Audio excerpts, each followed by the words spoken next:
Vamos ficar de pé nessa noite?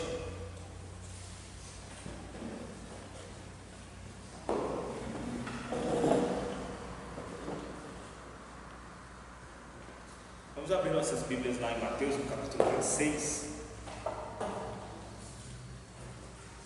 Mateus, capítulo 26.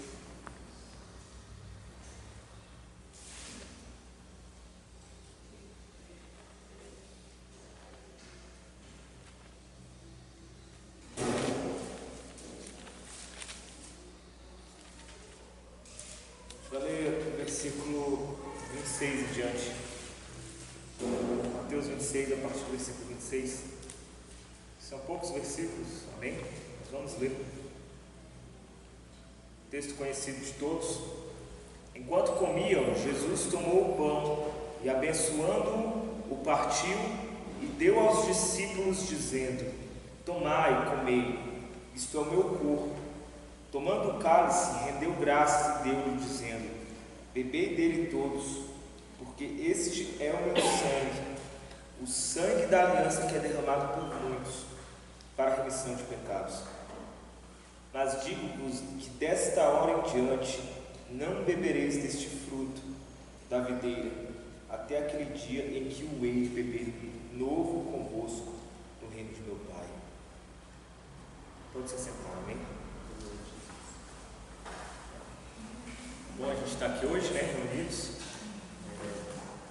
Vou tentar ligar o som ali, mas o som me deu uma peia de 10-0, não consegui ligar de jeito nenhum o microfone, mas depois a gente dá um jeito.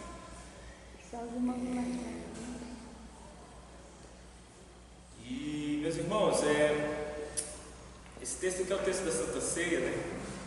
Jesus, ele falando, aqui está dentro do contexto ali daquele diálogo de Jesus com os discípulos, que os irmãos conhecem, né? Que Jesus estava prestes a ser traído e ele falou, na verdade, que o que o trairia estava ali, né? Era um dos que estavam com ele, e ele dá todos os sinais para que se identificassem aquele que o trairia.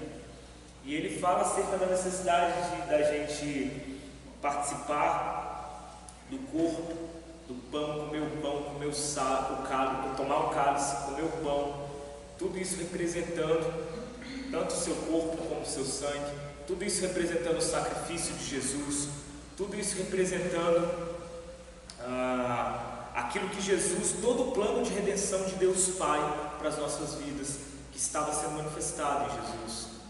E em outros textos do Evangelho você vai ver até Jesus falando que fazei isso todas as vezes que o comerdes e o beberdes em memória de mim, né? Então, todas as vezes que vocês fizerem isso, façam isso em memória de mim, trazendo o significado de tudo isso que eu vos ensinei à memória, trazendo o significado de tudo aquilo que eu manifestei entre vocês à memória de vocês. Lembrem-se dessas coisas, é isso que Jesus estava falando.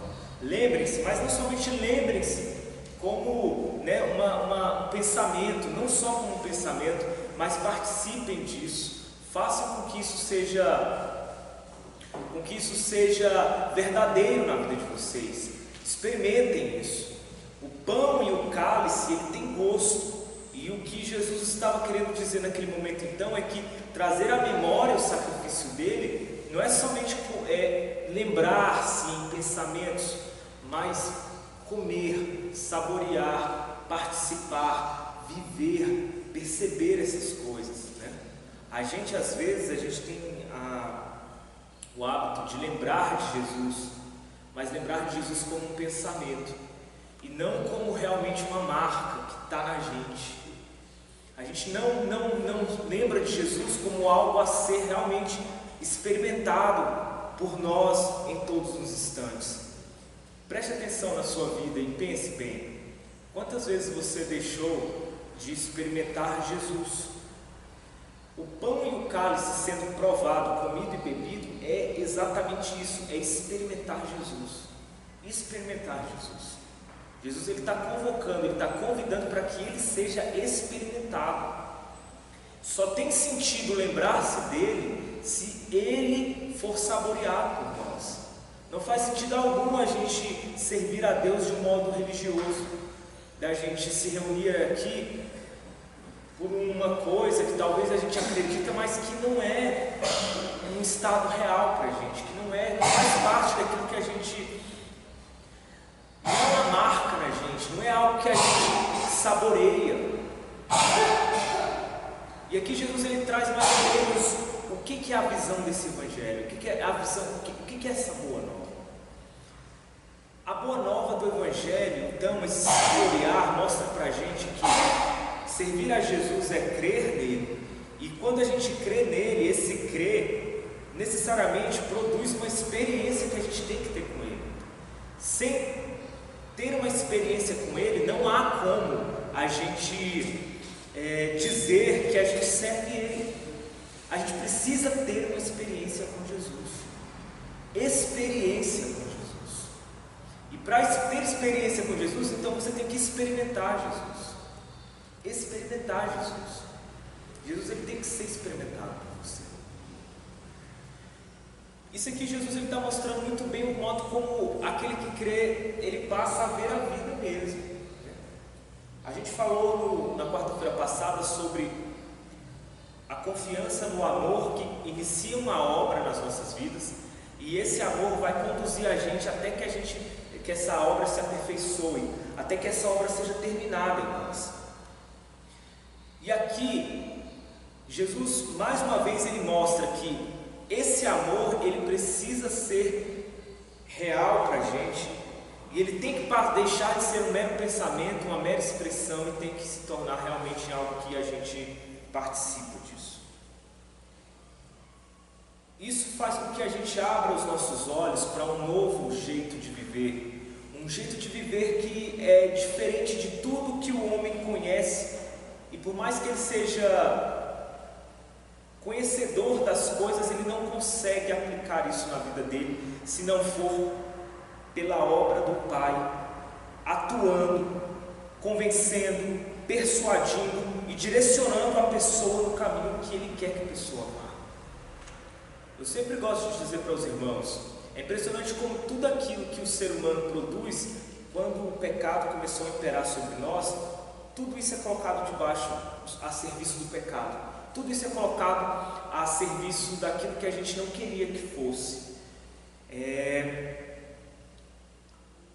As pessoas, elas perdem o equilíbrio, as pessoas, elas se tornam apaixonadas demais por coisas, justamente porque o nosso coração, ele tem uma facilidade em ser guiado, em ser levado, em ser conduzido pelas situações, de modo que nós somos pessoas, nós somos seres que muito mais reagem às situações que a vida traz para a gente, do que a gente conduz as situações do jeito que a gente quer, do jeito que a gente poderia conduzir de um modo melhor, de um modo mais proveitoso, conduzir as coisas de um modo mais benigno, conduzir as coisas de um modo mais fidedigno, conduzir as coisas de um modo mais edificante. Geralmente a gente reage mais à vida do que age sobre a vida.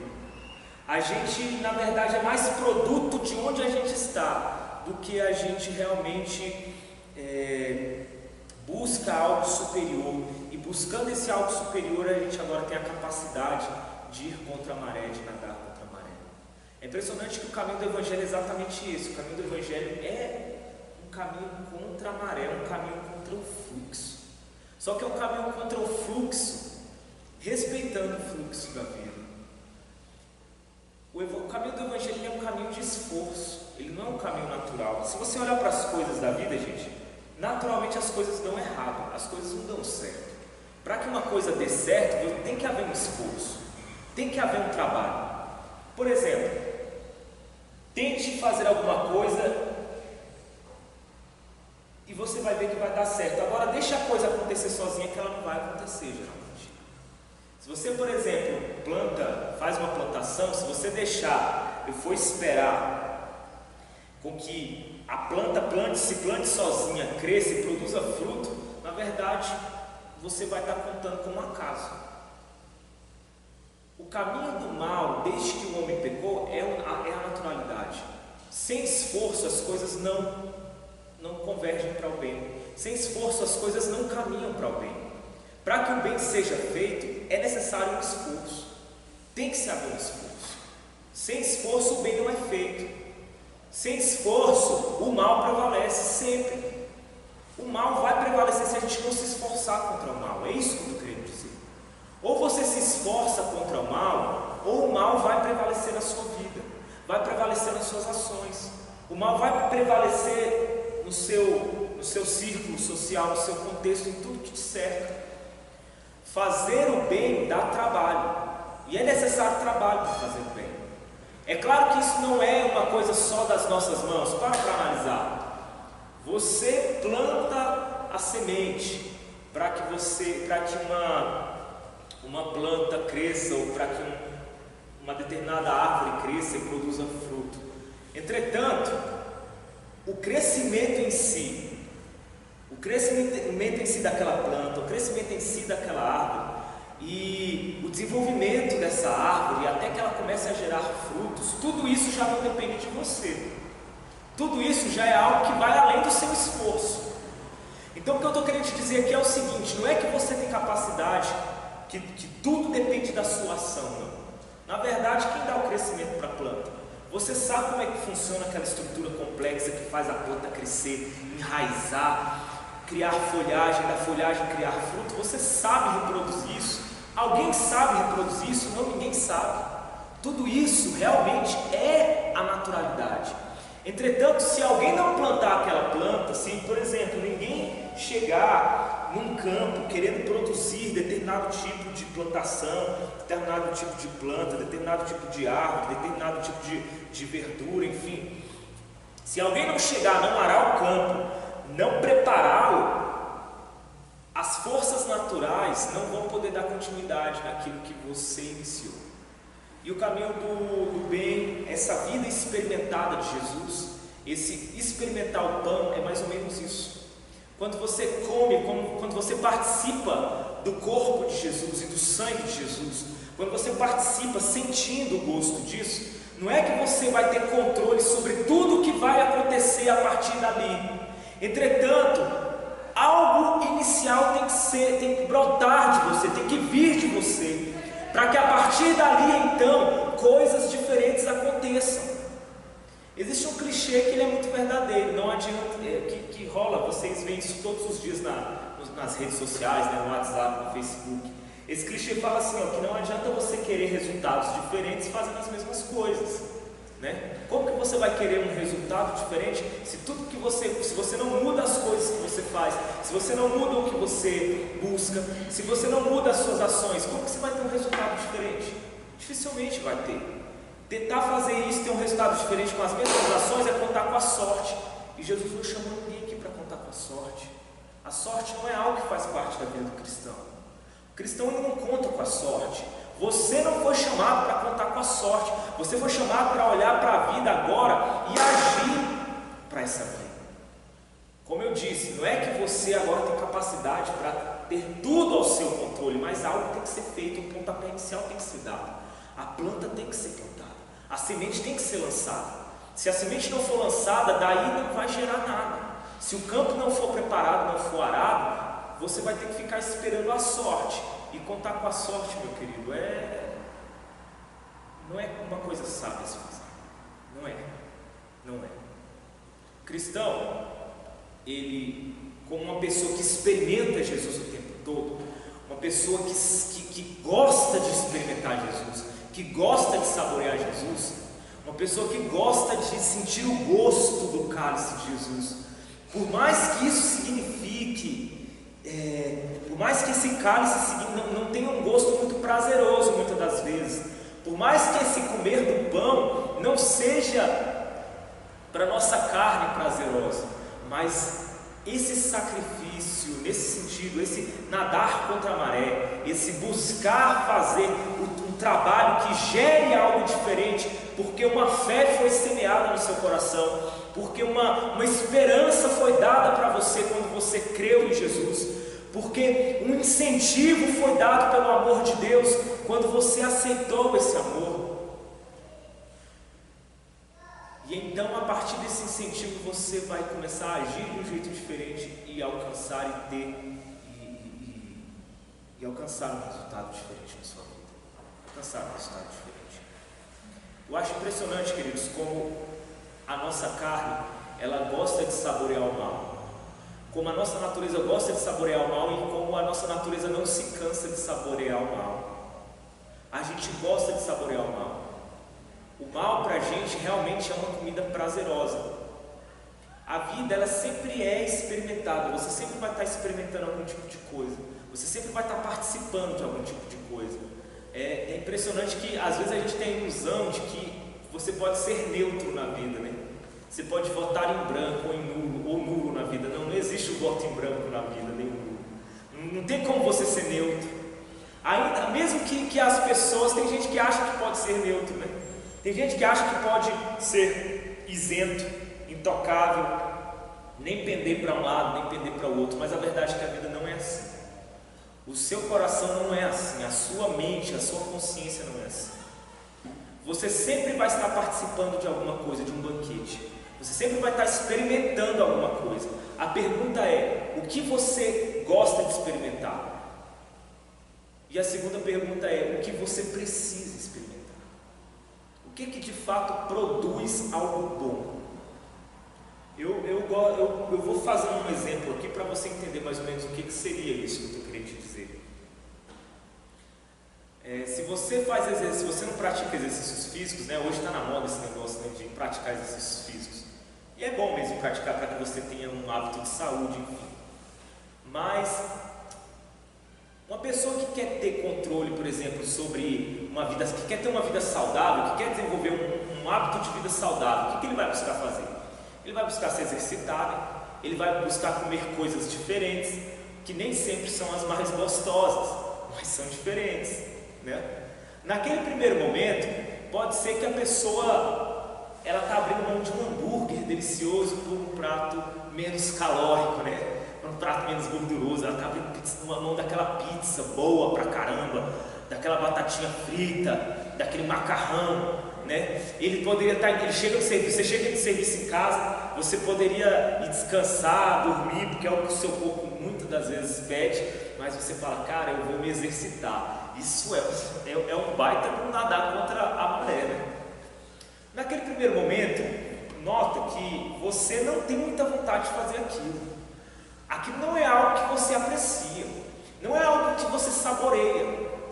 A comida que você come já é uma comida que não tem o mesmo. A comida saudável, ela não tem o mesmo gosto da comida que faz mal. A comida que faz mal é mais gostosa, é claro que é.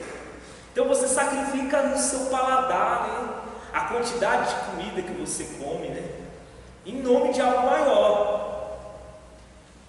Entretanto, uma pessoa que tem um hábito de vida saudável, naturalmente, a médio e longo prazo, ele vai sentir, ele vai poder usufruir e experimentar de uma qualidade de vida, de uma qualidade de satisfação nas coisas diárias, uma qualidade de produtividade, uma qualidade de ânimo que uma pessoa que come só porcaria e não se exercita não vai ter.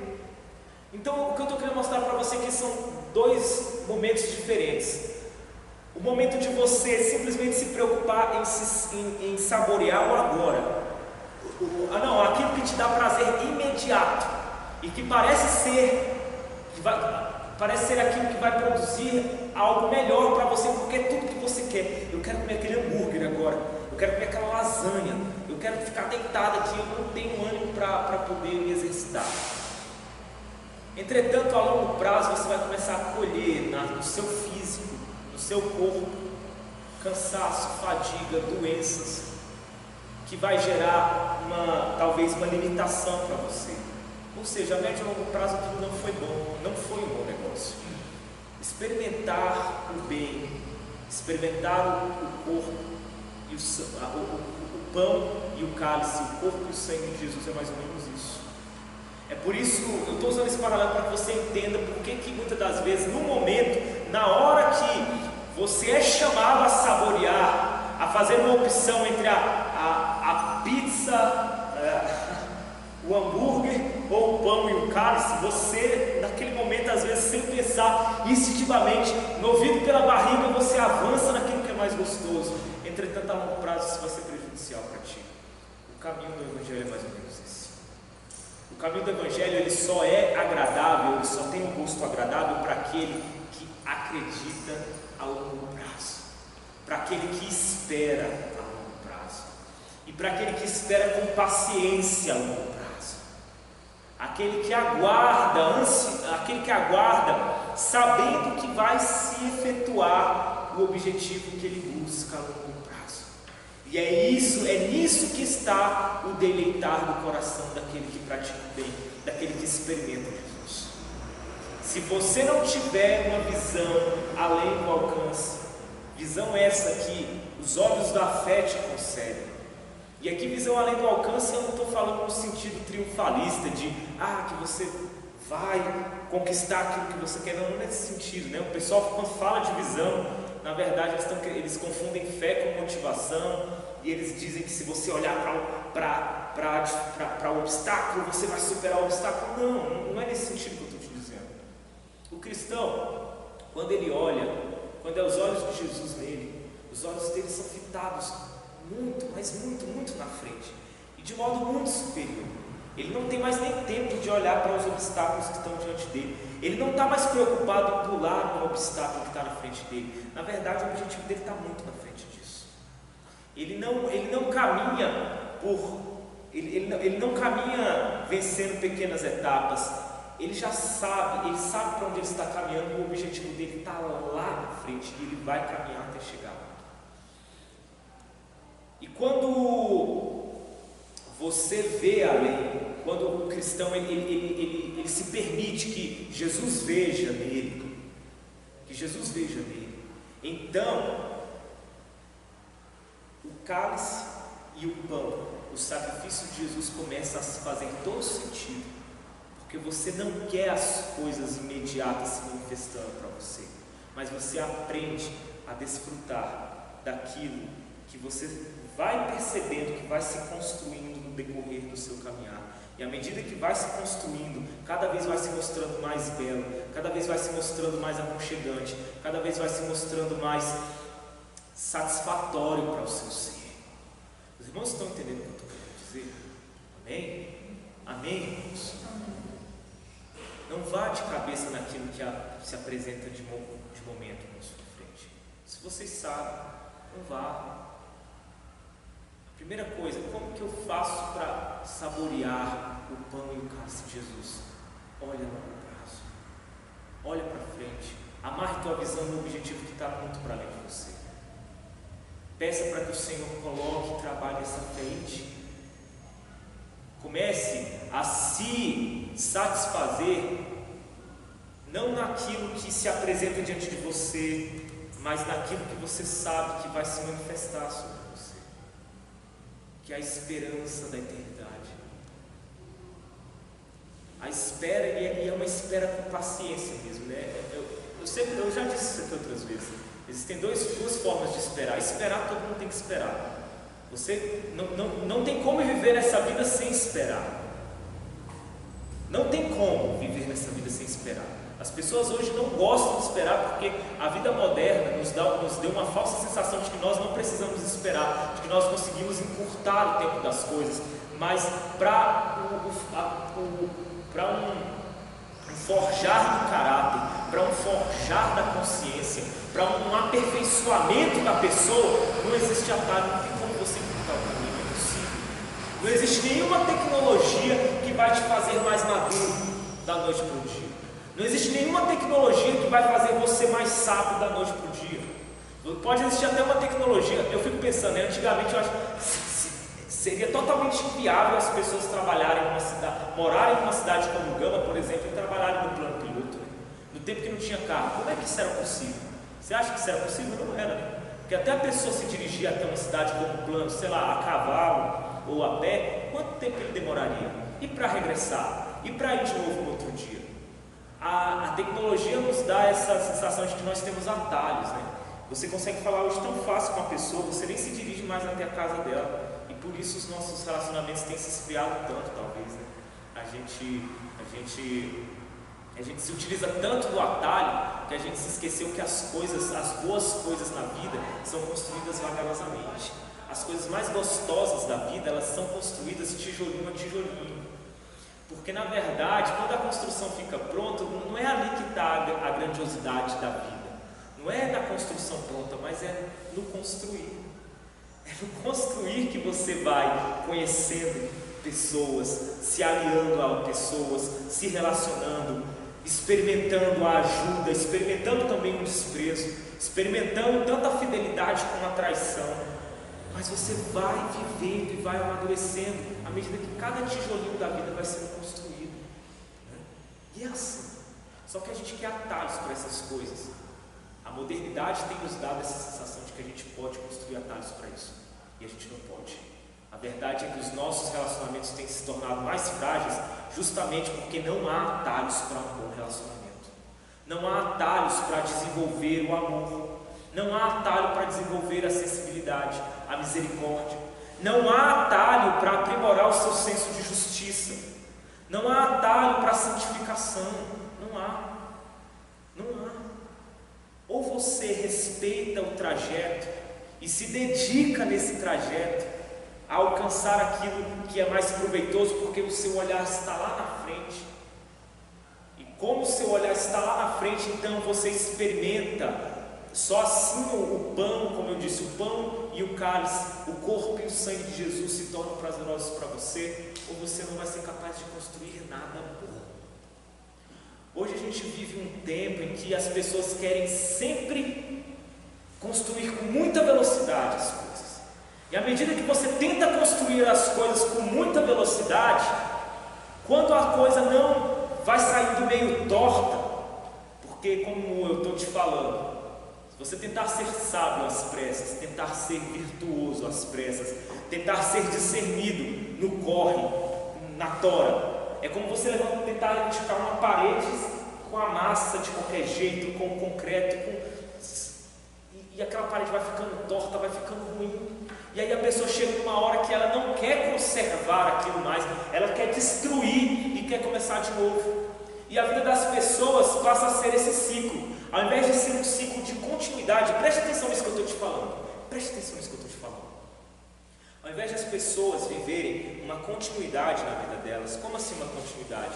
De ir construindo. À medida que os anos vão passando, elas vão se tornando mais sábias, mais edificadas, mais maduras, mais sensatas, menos iradas, menos raivosas, menos odiosas. A verdade é que não tem mais acontecido isso, porque como tudo tem sido feito às pressas, as pessoas constroem um pouco e derrubam. Aí começa tudo de novo, constrói e derruba. Aí constrói e derruba. Constrói e derruba, porque tudo que está construindo é muito rápido e é muito torto. E aí a pessoa fica de ciclo em ciclo, a pessoa fica de aventura em aventura, nada dá continuidade na vida dela, a vida dela não tem uma continuidade. Parece que toda hora ela está andando num caminho diferente, toda hora ela está se lançando em uma nova sensação, toda hora ela está se lançando em uma nova ventania, em uma nova maré, todo momento ela está se lançando em uma nova aventura.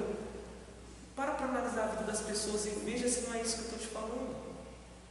Por que as pessoas hoje não conseguem mais ficar casadas? E aqui eu não estou entrando no mérito de divórcio, pessoal. Não é nesse mérito que eu estou falando. Não estou falando se pode divorciar. Eu só quero que você... Só estou atestando um fato. Eu não estou fazendo nenhum juízo aqui. Eu estou atestando um fato. Por que as pessoas hoje casam, descasam, e casam, descasam, e casam, descasam tanto? Por que as pessoas vão para o emprego, sai do emprego, vai para outro, tenta uma carreira, vai para outra, e não dá certo isso aqui, não, chega na carreira que queria, não se satisfaz e vai correr atrás de outra coisa, e a vida da pessoa é como alguém que toda hora está tentando uma coisa nova, porque não sabe para onde está caminhando. E o que isso produz? Produz toda essa maluquice que você está vendo no nosso mundo hoje. Por que o mundo está essa maluquice? Existem razões, e uma das razões, não é a única razão, mas uma das razões que explica essa maluquice toda é esse excesso de construir e derrubar, esse excesso de aventuras, essa não continuidade das coisas, essa instabilidade das coisas, essa falta de constância nas coisas, falta de perseverança, porque quer fazer as coisas atropelando tudo, e a coisa não sai certa, e aí tem que derrubar. Queridos, é tão difícil construir alguma coisa, e é tão fácil derrubar alguma coisa, sabia? Para você levantar uma casa demora tanto tempo, mas para você derrubar uma casa é muito rápido, é muito fácil, é muito fácil. Tenta fazer uma pequena reforma na sua casa, que você vai entender. Lá a gente está passando pela reforma, né? Tem quanto tempo que a gente está passando por essa reforma lá? Agora tenta derrubar aquilo lá. Você chamou um trator, um dia, 2 dias você derrubou tudo. Uma coisa que está há meses sendo construída. Será que vale a pena a gente ficar construindo e derrubando tudo? Será que vale a pena a gente ficar se metendo em todo quanto é tipo de aventura que aparece diante da gente? Será que essa é a ousadia que Jesus quer de nós? Ou essa ousadia não tem nada a ver com Jesus? Porque tudo aquilo que tem a ver com Jesus faz bem para a vida.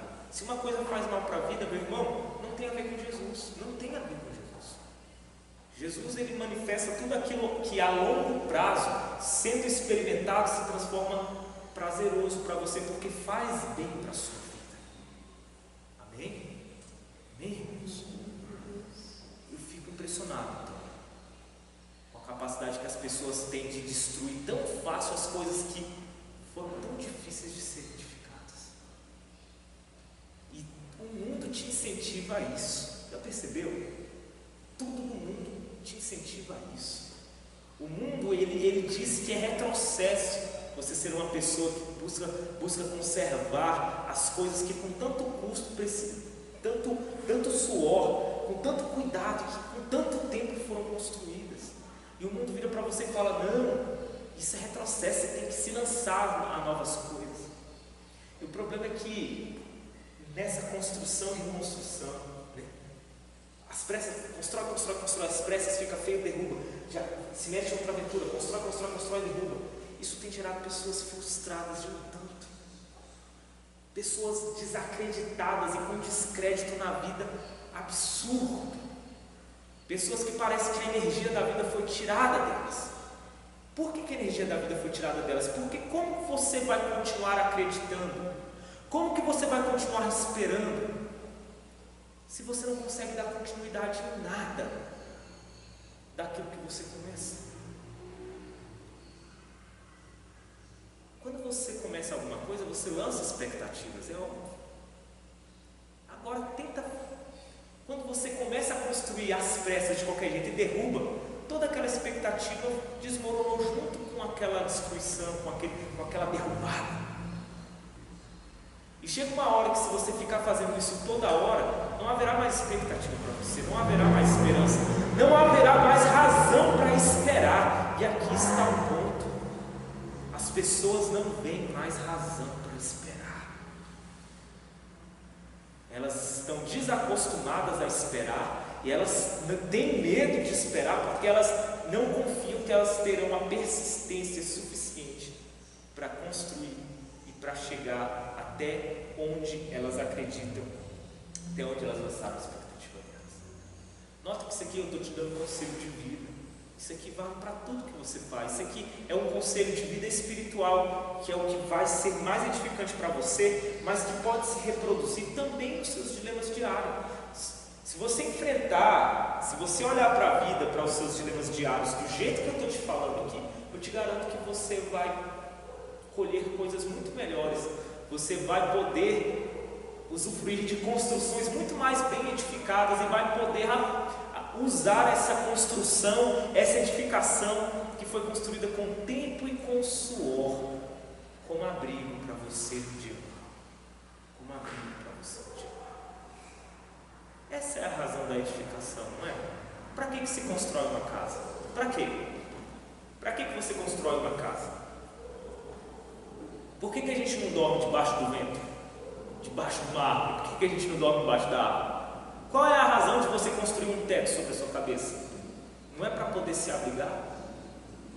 Agora imagina se você leva 2 meses no relento para poder construir sua casa. Quando finalmente você termina de construir sua casa, simplesmente você vai lá e derruba ela. E aí você agora vai passar mais 2 meses sem abrigo até você ficar com outra casa pronta. E quando você fica com essa nova casa pronta, você vai lá e não saiu do jeito que eu quis, derruba tudo e começa tudo do zero. Deixa eu te falar, você vai ter abrigo ao longo da sua vida.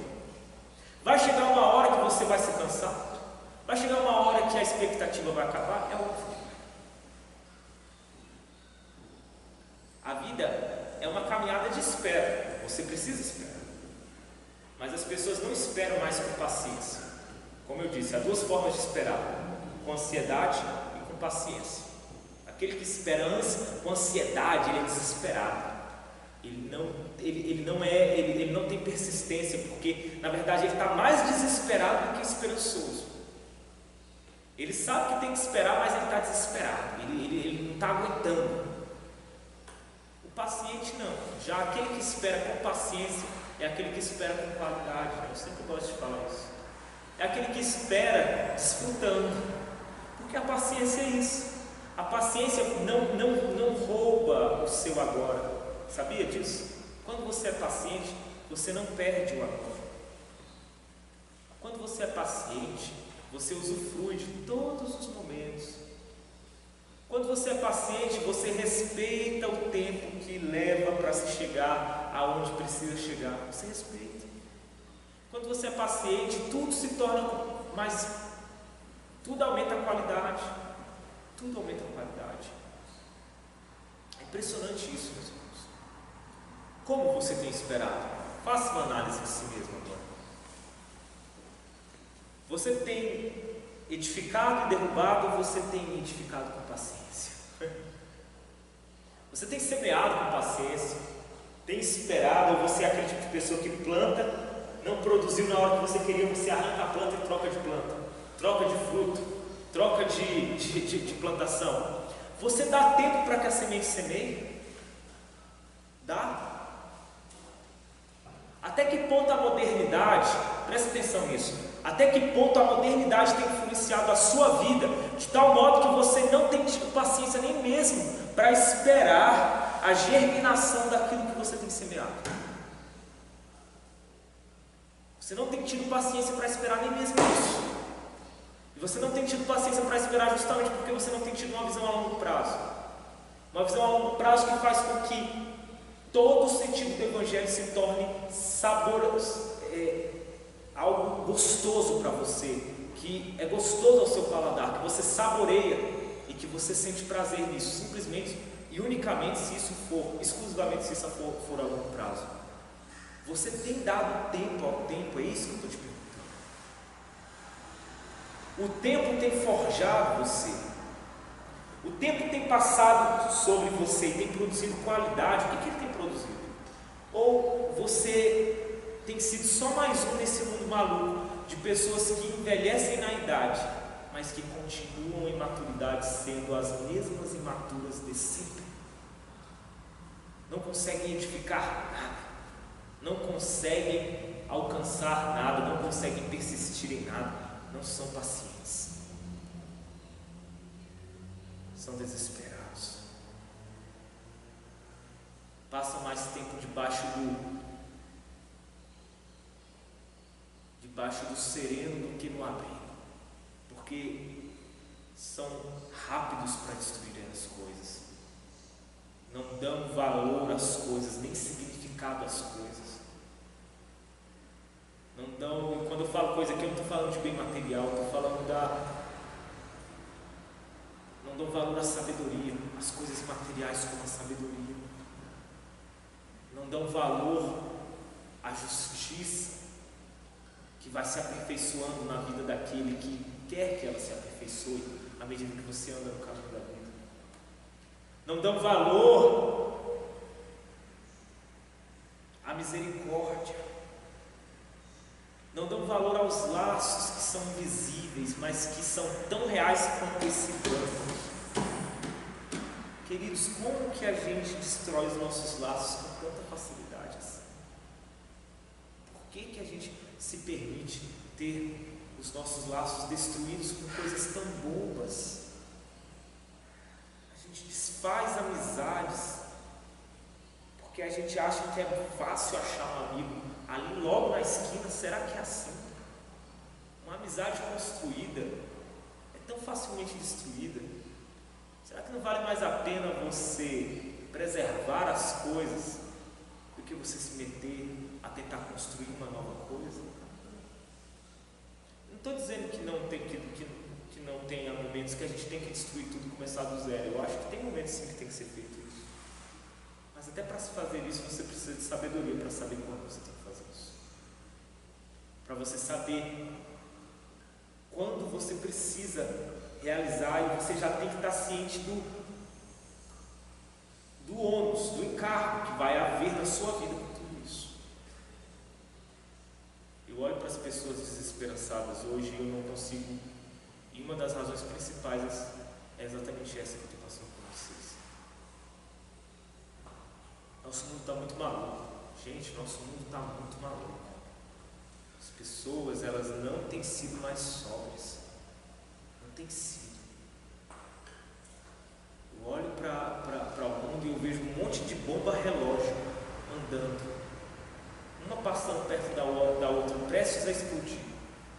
Um mero esbarrão pode ser suficiente para explodir alguém. Um mero esbarrão é gente derramando pólvora para todo lado. De tão descontroladas que as pessoas estão. Descontroladas porque são aventureiras. Descontroladas porque não têm mais expectativas em nada. Descontroladas porque não há mais razão para esperar. Um dia o nosso mundo acreditou que as coisas ficariam melhores. A gente vai conversar sobre isso mais em outros encontros, amém? Os irmãos estão vendo que eu estou começando a direcionar para o tema de todas essas palestras que a gente vai ter. Hoje a gente já está começando a fazer um link com tudo isso, né? Já estou começando a tratar da modernidade, do modernismo, da influência dessa ideologia.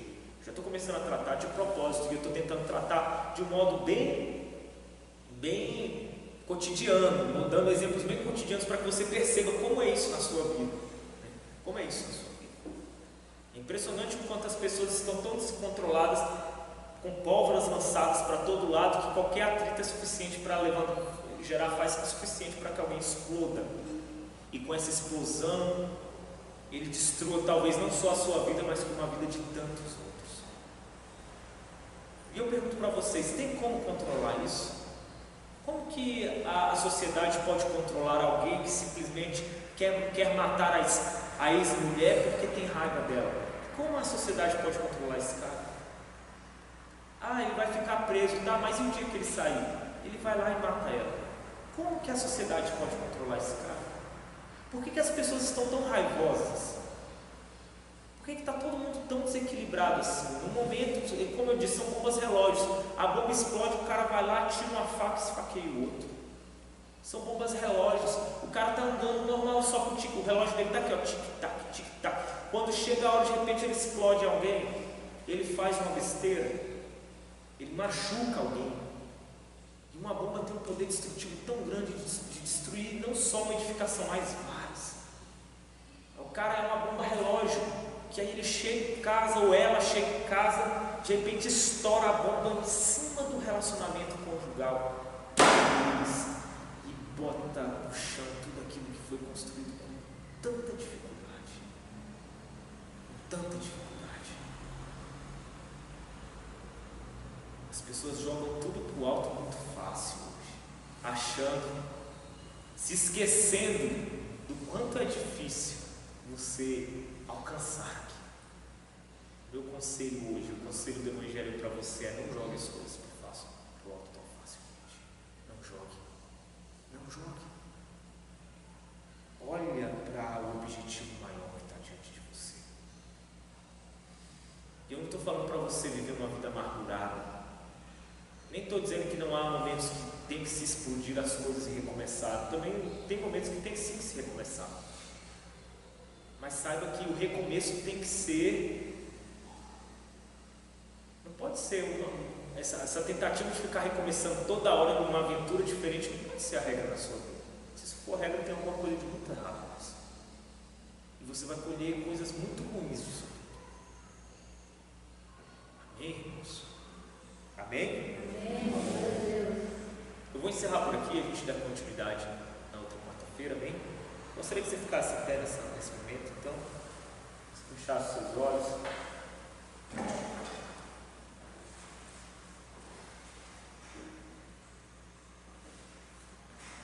Fechasse seus olhos, que você orasse ao Senhor nesse momento, que você se concentrasse nele. Eu gostaria que você meditasse tudo isso que foi ensinado aqui hoje. Gostaria que você pensasse em tudo aquilo que realmente, como tem sido a sua estabilidade, se você tem sido uma pessoa estável, se você tem sido uma pessoa que tem perseguido um objetivo de longo alcance que está na esperança do Senhor, e se isso tem reproduzido na sua vida,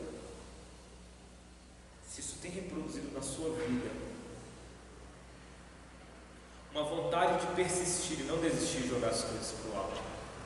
Se você tem sido uma pessoa que tem melhorado com o tempo, que tem se aperfeiçoado, que tem edificado cada vez mais com o tempo, ou se você é um aventureiro que simplesmente vive de viagem em viagem, de drama em drama, de tragédia em tragédia, nada continua na sua vida, nada dá prosseguimento. Eu gostaria de orar por você nessa noite, que nós orássemos juntos. Eu gostaria de pedir para que o Senhor aperfeiçoe a sua fé, para que você não seja assim. Amém? Senhor, nós nos colocamos diante de Ti nessa noite, como pessoas, Senhor, que são tão falhas, pessoas que carecem tanto da Tua misericórdia, da Tua glória, Senhor. Pessoas, Senhor, que querem ter prazer em participar do Teu pão, do Teu cálice. Querem ter prazer, Senhor, em ter a Tua marca em nós, nos guiando, nos orientando, nos fortalecendo. Querem ter prazer, Senhor, em saborear a Ti, Jesus, em Te saborear, Jesus. As pessoas têm perdido, Senhor, o prazer em Te saborear, em saborear as coisas boas, as coisas virtuosas, em saborear as virtudes, Senhor, desta vida. As pessoas não têm tido mais, não têm querido mais saborear, Senhor, a sabedoria, saborear a justiça, saborear a misericórdia. Porque muitas das vezes não é o gosto mais agradável no momento, só que é o gosto que se torna saudável com o passar do tempo, e a gente precisa entender isso, Senhor.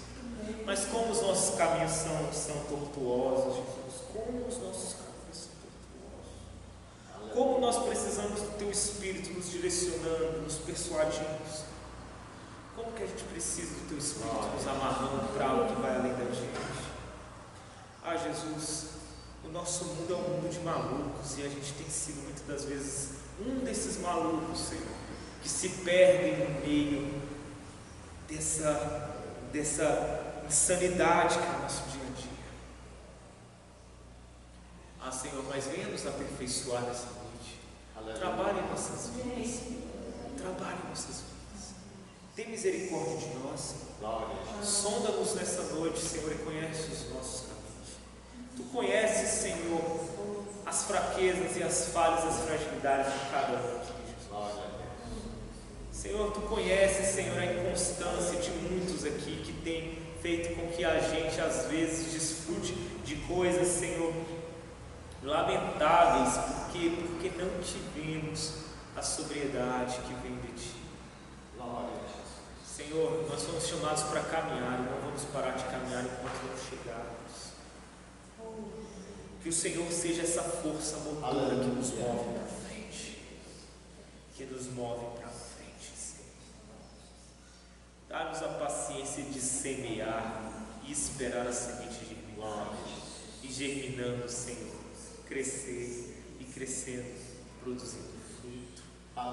Dá-nos a paciência de esperar, Jesus, de esperar com que as ações efetuadas venham a produzir o resultado no seu tempo. Dá-nos a paciência, Senhor, de edificar com a cautela, com o cuidado de alguém que ama aquilo que faz, porque quer ver o bom resultado. Não às pressas, não no desespero, não na euforia, Senhor, não na paixão descontrolada, querendo que tudo fique pronto imediatamente, não, mas que nossa vida seja uma construção, um caminho, e que a gente possa, Senhor, saber o que precisa ser mantido, que a gente tenha insistência de continuar, mesmo quando o nosso coração esteja cansado, aparentemente cansado daquilo, mas não nos permita destruir as coisas simplesmente porque uma bomba relógio explodiu na gente no momento. Senhor, controla o nosso ímpeto, Senhor. Controla, Senhor, o nosso desequilíbrio, como nós somos pessoas desequilibradas, pessoas impetuosas. Controla-nos, Senhor. Que seja produzido em nós aqui um discernimento e uma consciência que nos eleve para um amadurecimento superior, Pai, para um amadurecimento do nosso ser, através do contato do nosso espírito com a sabedoria que vem do alto e que nos faz, Senhor, querer construir e não destruir coisas, que nos faz, Senhor, querer melhorar e não simplesmente virar as costas. Senhor, que a gente olhe para tudo que está ao nosso alcance, que não haja um desejo de destruição dessas coisas, pelo contrário, que a gente queira melhorar essas coisas, melhorar aquilo que é trazido a nós, que é colocado sob a nossa responsabilidade. Nós não somos pessoas que enterramos aquilo que nos é dado, porque nós não queremos, porque não nos ressentimos, porque somos empirrados. Não, nós somos pessoas que aquilo que nos é dado é frutificado. Aquilo que nos é dado, Senhor, é aperfeiçoado, é melhorado, é reproduzido. É reproduzido, Senhor. Meu Deus, eu te peço que o Senhor venha refletir isso em tudo em nós. Que as nossas famílias sejam assim, meu Pai. Que os nossos empregos, os nossos serviços, que as nossas carreiras, Senhor, que os nossos relacionamentos, meu Pai, que sejam assim, Senhor. Traga essa consciência para o teu povo, Jesus. Traga essa consciência para o teu povo, meu Pai, em nome de Jesus.